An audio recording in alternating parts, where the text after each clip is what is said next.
በ2026 የዓለም ዋንጫ ሜክሲኮ ደቡብ ኮሪያን 1-0 በማሸነፍ ወደ ቀጣዩ ዙር ያለፈች ቀዳሚዋ ሀገር ሆናለች። ካናዳ ትላንትና ኳታርን 6-0 አሸንፋለች።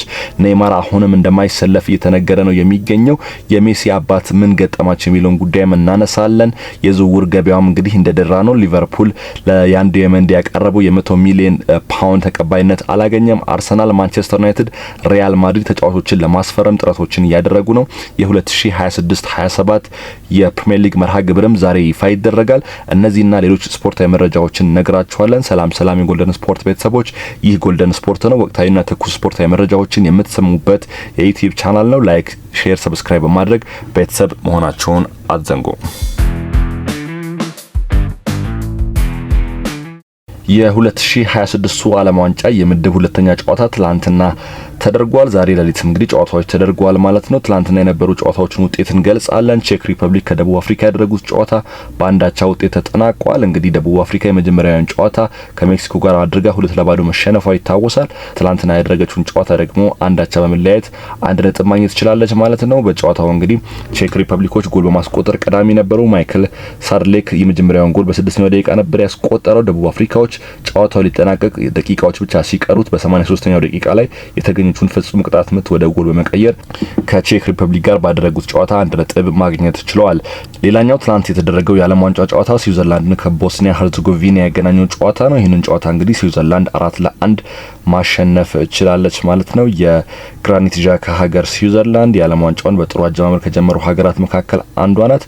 ትላንትና ለስዊዘርላንድ ጎሎቹን ያስቆጠሩት ማንዛቢ 2 ጎሎችን ሲያስቆጥር እንዲሁም ደግሞ ግራኒት ዣካ አንዱን በፍጹም ቅጣት ምት አስቆጥሯል። ከዛ የተቀረችውን ጎል ደግሞ ሩበን ቫርጋስ ማስቆጠሩን እንግዲህ መመልከት እንችላለን። ይህ ጨዋታ እንግዲህ በ4-1 ውጤት ተጠናቋል ማለት ነው።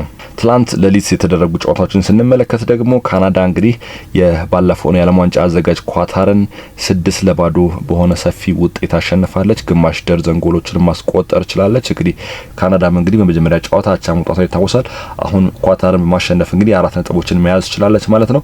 ሜክሲኮ ከደቡብ ኮሪያ ያደረጉት ጨዋታ በአዘጋጇ ሀገር ሜክሲኮ 1-0 አሸናፊነት ተጠናቋል።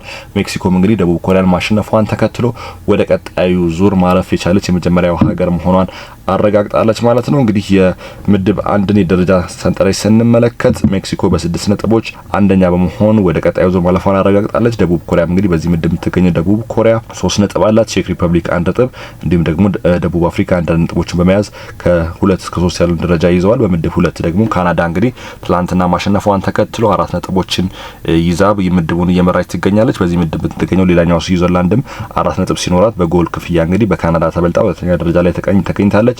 የዓለም ዋንጫ ጨዋታዎች ዛሬም ቀጥለው ሲደረጉ ዩናይትድ ስቴትስ ከአውስትራሊያ ምሽት 4 ሰዓት ላይ የሚያደርጉት ጨዋታ ተጠባቂ ነው። ከዛ ባሻገርም እንግዲህ ሌሊት ላይ ሞሮኮ ከስኮትላንድ 7 ሰዓት ማለት ነው፣ ብራዚል ከሃይቲ 9 ሰዓት ተኩል ላይ፣ ቱርክ ከፓራጓይ፣ ኔዘርላንድስ ከስዊድን፣ ጀርመን ከአይቮሪ ኮስት ነገ የሚደረጉ ጨዋታዎች ናቸው። እንግዲህ እነዚህ ጨዋታዎች ዛሬና ነገ የሚደረጉ ጨዋታዎች ናቸው። ብራዚል ከሃይቲ በሚያደርጉት ጨዋታ ላይ የመጀመሪያው ጨዋታው ያለፈው የብራዚሉ ኮከብ ኔይማር ጁኒየር አሁንም በድጋሚ በዚህ ጨዋታ ላይ እንደማይሰለፍ ተነግሯል። እንግዲህ የመጀመሪያው ጨዋታ ብራዚል ከሞሮኮ ስታደርግ ኔይማር በጉዳት ምክንያት ጨዋታውን አልተሰለፈም ነበር። አሁንም ደግሞ በድጋሚ ከሃይቲ ጋር በሚኖረው ጨዋታ እንደማይሰለፍ ነው የተነገረው። ምክንያቱም ደግሞ የአሰልጣኝ ስታፎቹ የኔይማርን ጉዳይ በተመለከተ ሪስክ መውሰድ ስለማይፈልጉ ኔይማር እንግዲህ ከጉዳቱ ቢያገግምም በድጋሚ በሃይቲ ጋር ከሚደረገው ጨዋታ ውጪ መሆኑ ተነግሯል። ወደ ዝውውር ዜናዎች ስናቀና ደግሞ አርቢ ላይፕዚግ ከሊቨርፑል የቀረበለትን የ100 ሚሊዮን ዩሮ ጥያቄ ውድቅ አድርጎታል። ላይፕዚጎች ተጫዋቹን ለማቆየት አሁንም እየሞከሩ በመሆኑ ከ100 ሚሊዮን ዩሮ በላይ እንደሚፈልጉ ነው የተነገረው። እንግዲህ ተጫዋቹ ያን ዳይመንዴ ከሀገሩ ብሔራዊ ቡድን አይቮሪ ኮስት ጋር ባለም ዋንጫው እየተሳተፈ እንደሆነ ይታወቃል።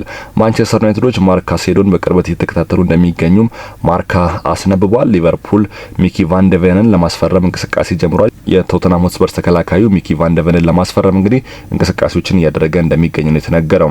የማቲያስ ፌርናንዴዝ ዝውውር ላይ ቶተንሃሞች ተቀላቅሏል። ሮበርቶ ዲዘርቢም የቡድኑ የመሃል ሜዳ ክፍል ለማስተካከል እንደ ምርጥ ኢላማ ይዞት ፍላጎቱን ለአመራሮች አሳውቆ በፍጥነት እንዲያስፈርሙለትም ስለመጠየቁ ዴቪድ ኦሪስተን መዘገቡን ተመልክተናል። ኤሲ ሚላን የማንቸስተር ዩናይትድ አማካይ ማኑዌል ኡጋርቴን ለማስፈረም ድርድር መጀመሩ ተነግሯል። አዲሱ የኤሲ ሚላን አለቃ ሩበን አሞሪም ቀደም ሲል በስፖርቲንግና በማንቸስተር ዩናይትድ የሚያውቁትን ከኡራጋይ ኢንተርናሽናል ጋር እንደገና መገናኘት እንደሚፈልጉም ቲም ቶክ ዘግቦታል። ማንቸስተር ዩናይትድ ባርሴሎና ማርከስ ራሽፎርድን በዚህ ክረምት በሌላ የውሰት ውል ለማስፈረም የሚያደርገውን ማንኛውንም ሙከራ ውድቅ አድርጎታል። ይህም ጉዳይ እንግዲህ ምናልባትም ማርከስ ራሽፎርድ ወደ ማንቸስተር ይመለሳል ወይስ ደግሞ ወደ ሌላ ክለብ ያቀናል የሚለውን ነገር በጉጉት እንዲጠበቅ አድርጓል። አርሰናል ለጆርጂያዊ ከ21 ዓመት በታች ኢንተርናሽናል አንድሪያ ባርቴሽቪሊ ጥያቄ ለማቅረብ ተዘጋጅተዋል። መድፈኞቹ ለ17 ዓመቱ አጥቂ ቅድመ ውል ሀሳብ ያዘጋጁ ሲሆን ተጫዋቹ ከክለቡ ጋር ያለው የአሁኑ ውል እስከ 2026 መጨረሻ ድረስ እንደሚያበቃም እንግዲህ ቢቢሲ ዘግቦታል። አርሰናል አሌክስ ስኮትን ለማዘዋወር እያሰበ ሲሆን ሚኬል አርቴታ በዚህ ክረምት የአማካይ ክፍሉን ለማጠናከር ይፈልጋል ነው የተባለው።